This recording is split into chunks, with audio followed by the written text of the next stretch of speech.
6e gélule, se suicider est normal, vivre est anormal. Ne criez pas au scandale, messieurs les bien-pensants, cette gélule n'a pas pour but d'encourager qui que ce soit au suicide. Nous ne sommes pas pro-mort, mais pro-choix. Cependant, étant donné que nous vivons dans une société composée à 99% de pro-life qui considèrent que vouloir vivre est normal, tandis que vouloir mourir est pathologique, il est nécessaire pour faire contrepoids à cette idéologie dominante, et pour rendre justice à ceux qui ne désirent pas vivre, de montrer que la volonté de mourir peut être tout à fait rationnelle. Je ne parle même pas des situations où j'apprends que j'ai une maladie incurable ou que je suis endetté jusqu'au cou. Dans ces situations, la rationalité de mon désir de mourir est trop évidente pour mériter d'être démontrée. En fait, et c'est ça qu'il faut comprendre pour se libérer du poison pro-life moralisateur, la volonté de vivre est toujours a priori aberrante. Tandis que la volonté de mourir est toujours a priori raisonnable. A priori, car l'on peut certes dans certains cas rendre sa vie supportable et donner du sens à celle-ci, et dans d'autres cas, la volonté de mourir peut procéder de causes pathologiques. Bipolarité, dépression sévère, etc. La volonté de vivre peut donc s'avérer raisonnable. Si on a suffisamment de chance et ou d'énergie pour pouvoir bien vivre, et la volonté de mourir peut s'avérer pathologique si l'on souffre de problèmes mentaux. Mais a priori, comme le montre notamment Théophile de Giraud, vivre c'est s'exposer à toutes les souffrances possibles, tout ça pour quand même mourir à la fin. Tandis que se suicider, c'est s'épargner toute souffrance tout de suite. S'il vous plaît, daignez raisonner philosophiquement, ne serait-ce qu'une minute, messieurs les pro-life. Entre s'exposer à 1000 souffrances possibles et s'épargner toute possibilité de souffrir, vous êtes d'accord que c'est la deuxième option qui est la plus raisonnable. Vivre, c'est être un casse-cou. C'est avoir le goût de l'aventure, de l'imprévu, du non maîtrisable. Tandis que mourir, c'est être prudent. C'est vouloir ne prendre aucun risque et maîtriser les choses. Nietzsche, ce crétin pro-vie, qui aurait mieux fait de continuer à lire Schopenhauer plutôt que d'écrire, nous donne un conseil totalement inutile, en nous incitant à vivre dangereusement. Car vivre dangereusement, c'est tout simplement un pléonasme. Vivre, par définition, c'est s'exposer à tous les dangers possibles, c'est vivre dangereusement. Il est impossible de ne pas vivre dangereusement, sauf en se suicidant, mais alors on ne vit plus. De plus, nous vivons dans un monde injuste, tant du point de vue biologique que social. L'univers est injuste et la société est injuste.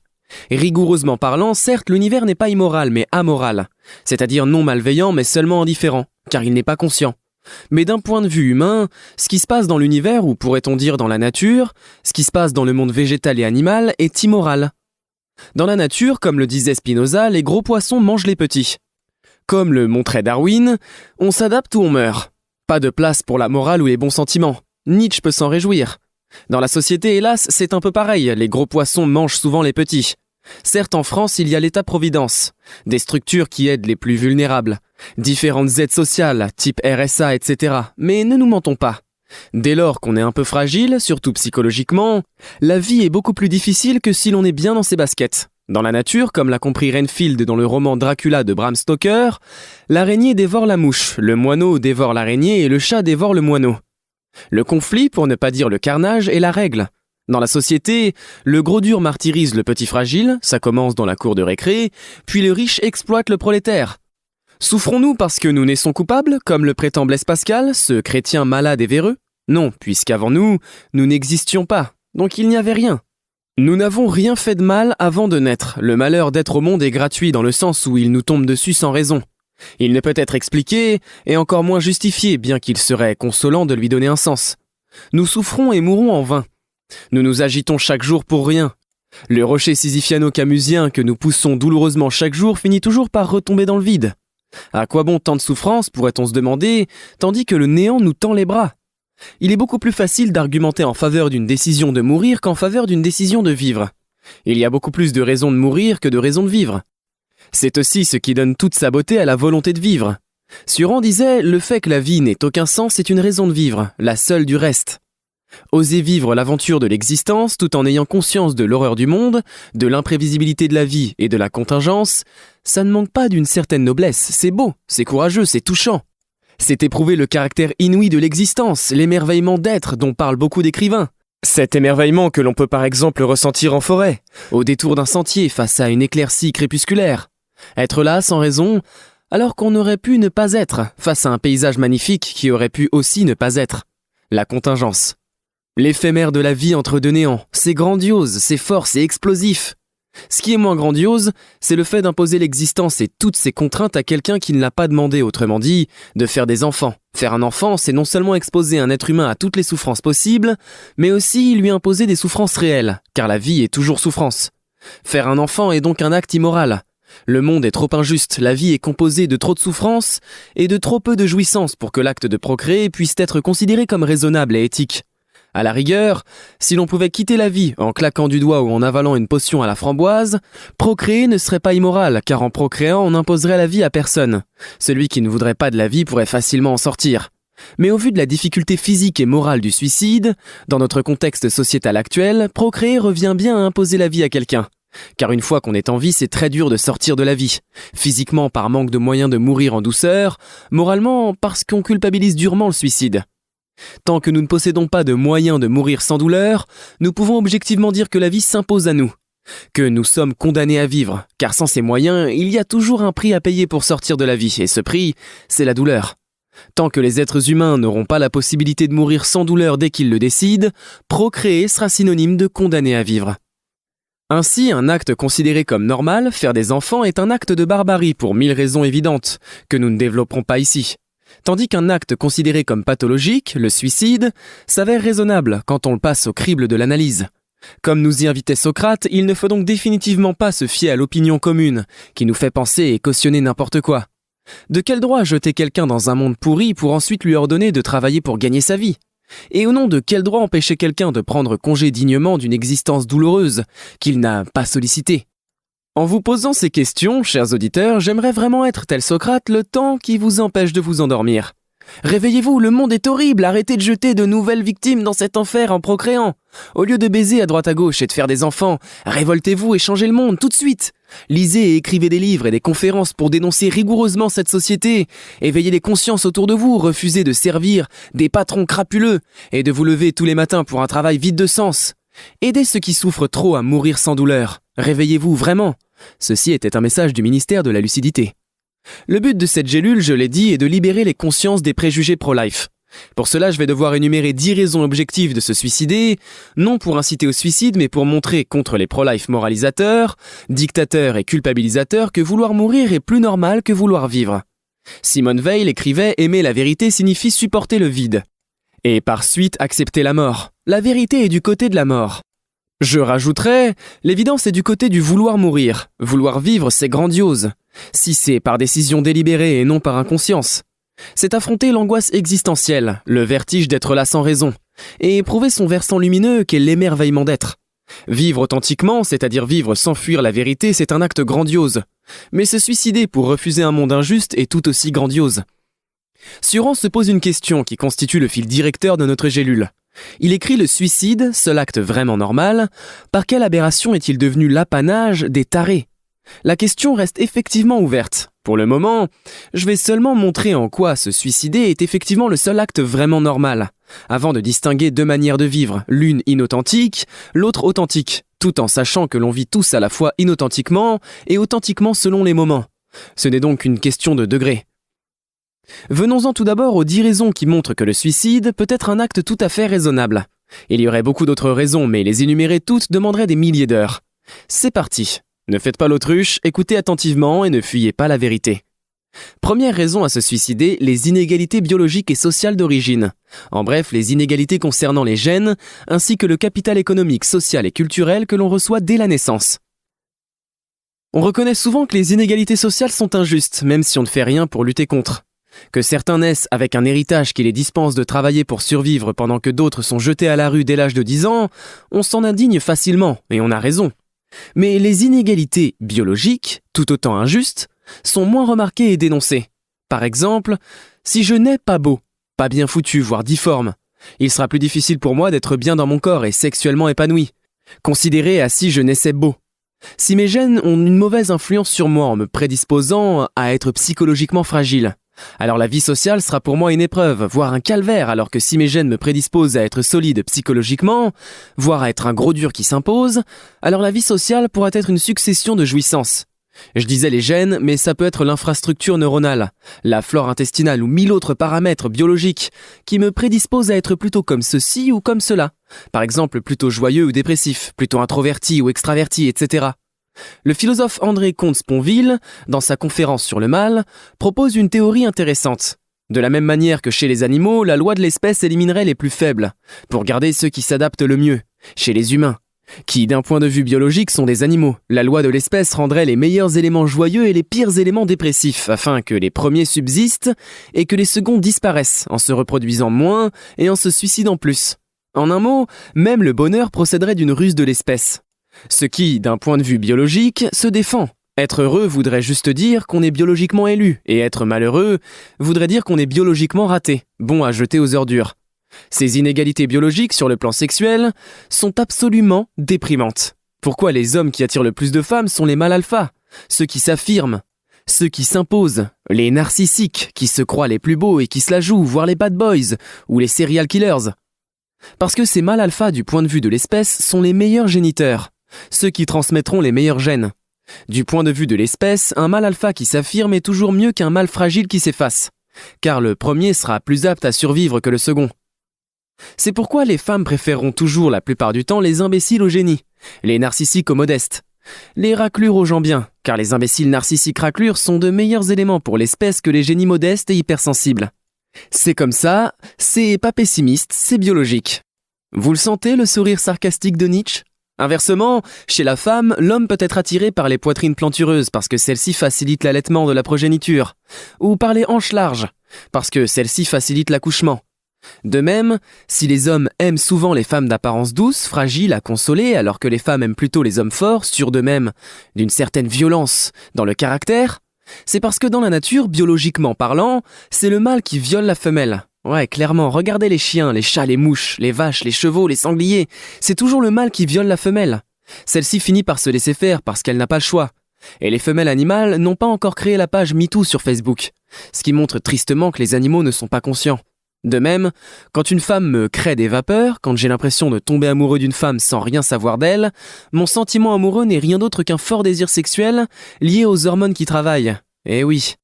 Tant que je n'ai pas parlé en profondeur avec la femme dont je suis amoureux, je ne sais pas si elle est de gauche ou de droite, athée ou croyante, hippie ou néo-nazie, libertaire ou conservatrice, pro-choice ou pro-life, etc.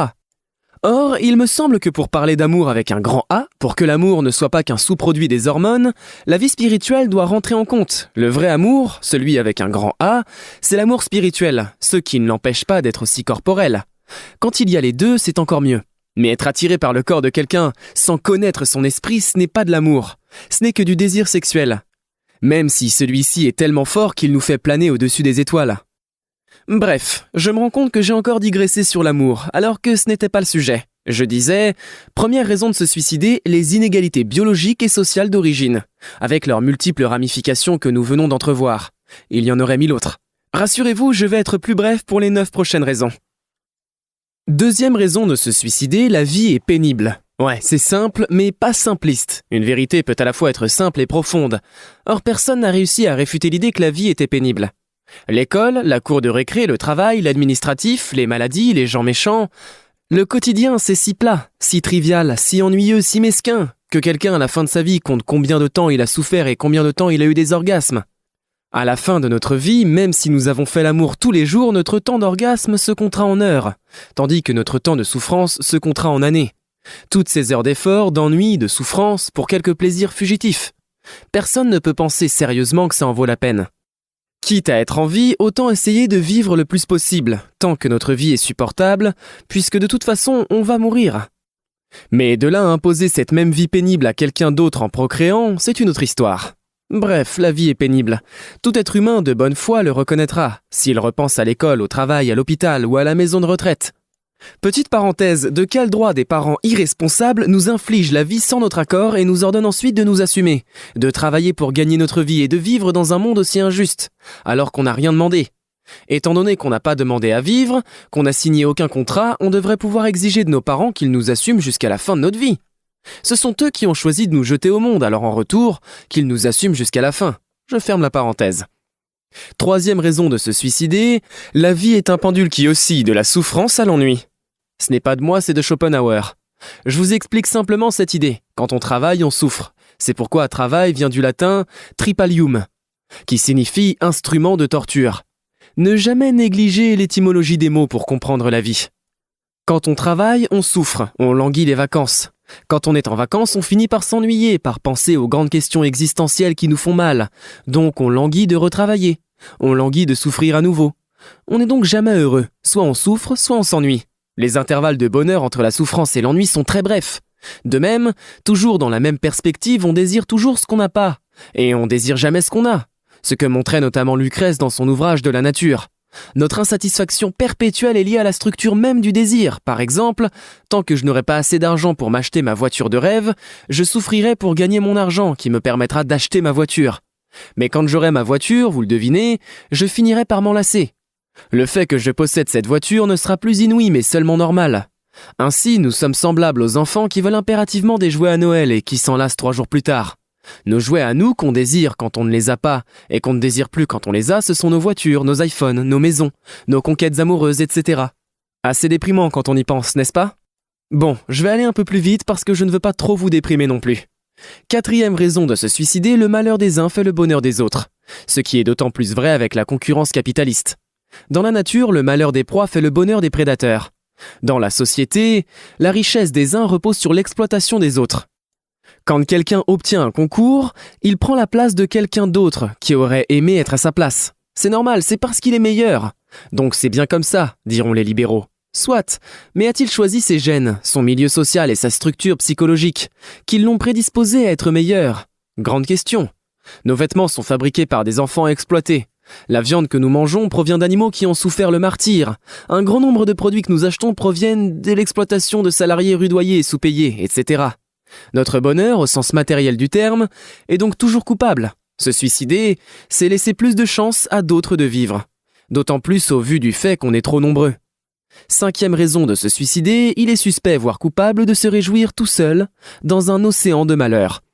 Se réjouir de manger au restaurant alors que d'autres meurent de faim, se réjouir d'être au chaud dans sa maison alors que d'autres dorment dehors, se réjouir d'être riche alors que d'autres croulent sous les dettes, ou d'être beau alors que d'autres sont difformes, d'être en couple alors que d'autres sont seuls, d'être heureux alors que d'autres sont dépressifs, d'être en bonne santé alors que d'autres sont malades, etc.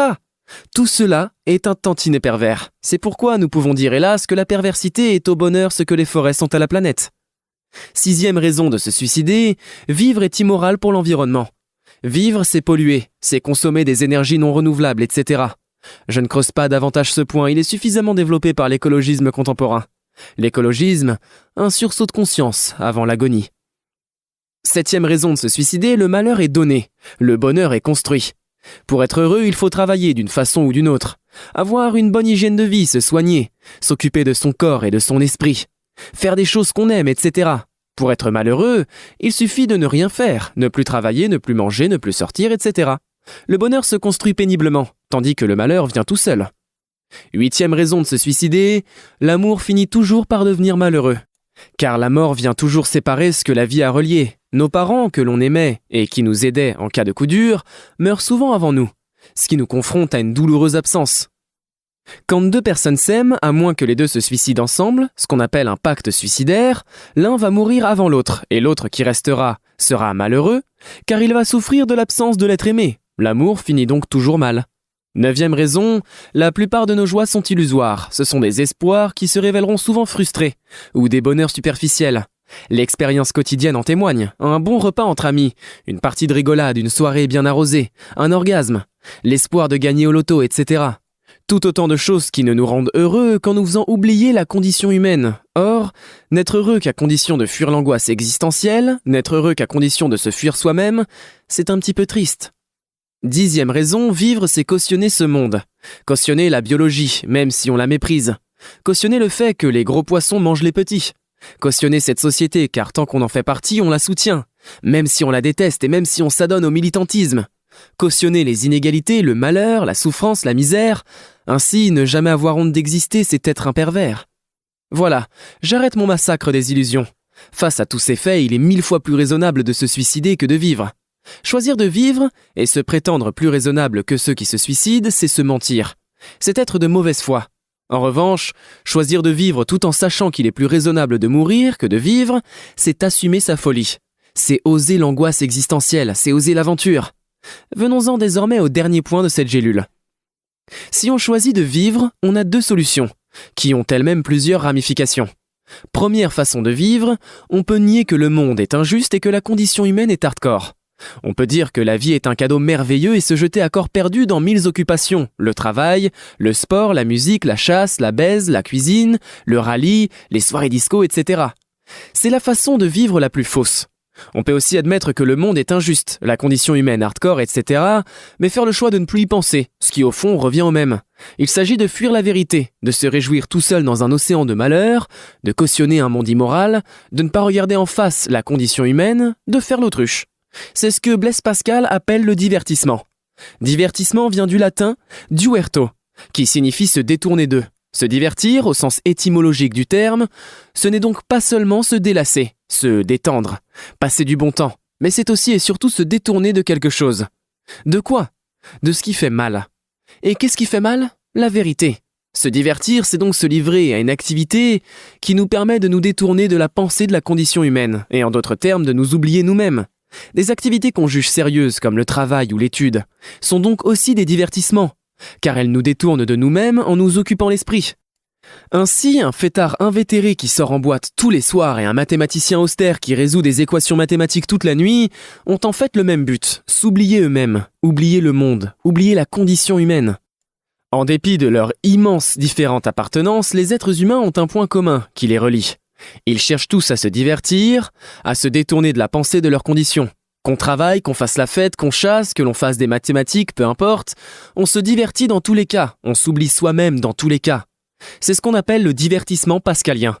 Dès lors qu'on ne regarde pas en face la condition humaine, qu'on n'affronte pas l'angoisse existentielle, qu'on n'est pas dans une démarche philosophique, on est dans le divertissement pascalien. Ouais, vous l'avez compris, on est à 99% du temps dans le divertissement pascalien, et c'est peut-être mieux ainsi, car sinon, on crèverait de lucidité. Mais intéressons-nous désormais au 1% qui reste, car ce 1% c'est le plus intéressant, en tout cas, c'est ma seule raison de vivre. Deuxième façon de vivre, vivre authentiquement, c'est-à-dire regarder en face l'injustice du monde et l'abîme de la condition humaine. Ne pas fuir l'angoisse existentielle, mais se laisser habiter par elle, accepter la contingence. Ainsi, regarder en face l'injustice du monde nous conduira à lutter pour un monde plus juste. Et ne pas fuir l'angoisse existentielle nous conduira à l'émerveillement d'être, en prenant conscience du caractère inouï et vertigineux de notre existence et du fait qu'il y ait quelque chose plutôt que rien. La joie pure d'exister, cette joie fragile et furtive, qui est inséparable de l'angoisse existentielle, est donc un bonheur vrai, un bonheur lucide, un bonheur philosophique, qui ne procède pas du divertissement pascalien. Ainsi, en vivant authentiquement, on deviendra ouvert, tolérant, empathique, tout ce que Nietzsche n'aime pas, donc tout ce qui est bon. Et on aidera ses semblables à disposer de leur vie parce qu'on aura compris que l'être humain n'est pas une chose. On œuvrera à l'avènement d'une civilisation des Lumières, dans laquelle on sera tous des citoyens éclairés et maîtres de notre vie. Sur ces paroles d'espoir, je conclurai cette gélule par un poème, intitulé « Le cri silencieux des malheureux », que j'adresse à tous les chefs d'État. Le cri silencieux des malheureux sonnait. Nous que la maladie tourmente et défigure, nous qui avons perdu tous les êtres qu'on aime, nous, parias malchanceux et frappés d'anathème, nous que la pauvreté humilie et torture, nous en bonne santé mais fatigués de vivre, nous qui avons appris à souffrir en silence, nous qui de cette vie sentons la purulence, nous qui désirons fort que la mort nous délivre. Ayez pitié de nous, aidez-nous à partir, ne nous condamnez pas à mourir en martyrs, épargnez-nous l'horreur d'une agonie funeste. Nous qui n'en pouvons plus de saigner et souffrir, nous qui ne voulons plus nous battre mais dormir, aidez-nous à plonger dans le sommeil céleste.